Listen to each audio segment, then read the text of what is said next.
Friend আসসালামু আলাইকুম। চলো আজ আমি আমার বাগানে তিনটে গাছ দেখাবো। চলো ফার্স্ট হচ্ছে কামরাঙা গাছ।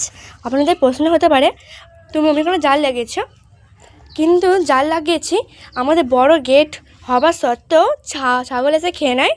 দেখতে পাচ্ছেন এই গাছটায় আগেরবারে অনেক ফুল এসেছিলো, কামরাঙাগুলো অনেক ছোটো ছোটো হয়েছিলো কিন্তু অনেক টেস্টি।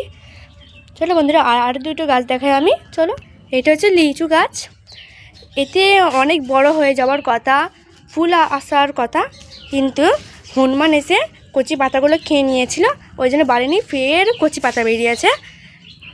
দেখছেন লিচু গাছটা খুব সুন্দরভাবেই অনেক ঝাঁপড়ি হয়েছে। চলো একটা গাছ দেখে আমি। দেখো এইটা বাতাবি লেবু গাছ। আমি বাতাবি লেবু খেয়েছিলাম, বীজটা একটা টবে ফেলে দিয়েছিলাম, ভাবতে পারি না এত সুন্দর একটা বড় গাছ হয়ে যাবে। দেখতে পাচ্ছেন এই গাছটা ঠিক আমার সাইজের।